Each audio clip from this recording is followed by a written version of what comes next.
Hello Priyan, আসসালামু আলাইকুম। আপনারা কেমন আছেন সকলে? আমি খুব ভালো আছি। তো দেখুন, আমিও আবার খুব তাড়াতাড়ি চলে এলাম রান্নাঘরে একটা সহজ রেসিপি নিয়ে। তো আজ বানাবো মাছের কালিয়া, আর সেটা হলো মৃগেল মাছ দিয়ে। তো যার জন্য আমি এখানে 4 পিস মাছ নিয়ে নিয়েছি, আর এখানে বাটিতে নিয়ে নিয়েছি একটু টক দই, আর নিয়ে নিয়েছি এখানে পেঁয়াজ বাটা আর জিরে বাটা একসঙ্গে বেটে নিয়েছি, একটু রসুন বাটা। তো মশলাগুলো রেডি করে রেখেছি, এবার মাছটা ভাজা করে নেব। তো মাছগুলো ভাজা করব, যার জন্য আমি এখানে মাছগুলোতে লবণ আর হলুদ খুব সুন্দর করে মাখিয়ে নিচ্ছি।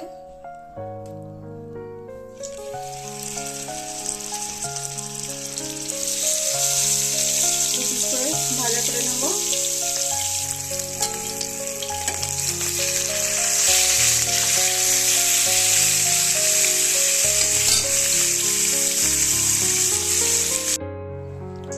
তো আমি মাছটা ভাজা করে নিয়েছি, মাছটা ভাজা করে নেওয়া হয়ে গেছে।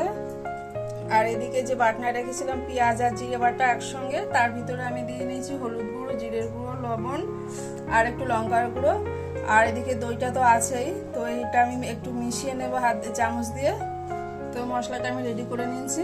এদিকে একটা গ্যাসে কড়াই বসিয়েছি, আর কড়াইতে যে মাছ ভাজা করেছিলাম সেই তেলটা দিয়ে দিয়েছি, আর একটু সরিষার তেল আর একটু দিয়ে নিয়েছি। তো মশলাটা আমি তেলের ভিতরে দিয়ে নেবো।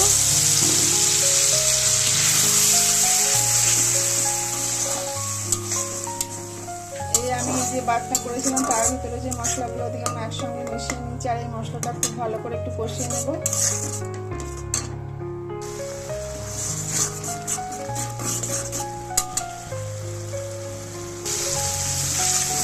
তো আমার মশলাটা কষানো হয়ে গেছে, মানে অনেকগুলো একদম বোঝাই যাচ্ছে চারিদিক থেকে তেল ছেড়ে দিয়েছে।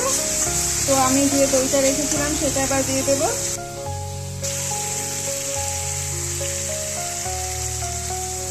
এই দইটা কিন্তু আমি খুব ভালো করে ফেটিয়ে নিয়েছিলাম আগে দিয়ে, মানে দইটা যাতে খুব ভালোভাবে মিশে যায়।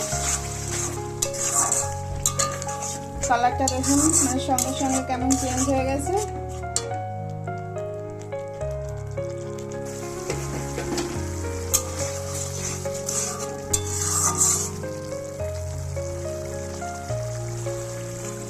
তো মশলাটা আমার কষানো হয়ে গেছে, আর এর ভিতরে আমি আরেকটু পানি দেব, কারণ যেহেতু মাছ দিয়ে কিছুক্ষণ ফোটাতে হবে। খুব বেশি দেব না, অল্প করে দিয়েছি।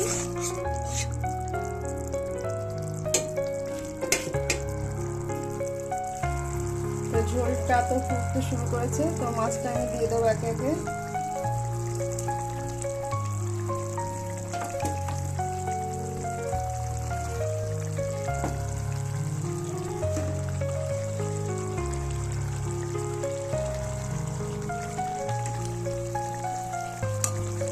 তো সবাই তো বানায় দই কাতলা, আমি বানালাম আজকে মৃগেল মাছের দিয়ে দই। একটু উল্টো হলো।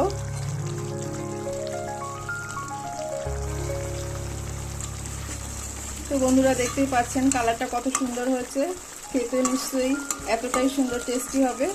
তো আমার এই মৃগেল মাছ দিয়ে দই রান্নার রেসিপিটা কেমন হয়েছে অবশ্যই আপনারা কমেন্ট করবেন, আর যদি ভালো লেগে থাকে তাহলে একটু লাইক দিয়ে দেবেন।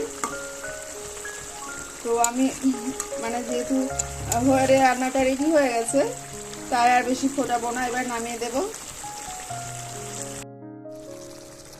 তো দেখতেই পাচ্ছেন আমার রান্নাটা হয়ে গেছে, আমি এবার নামিয়ে নিচ্ছি।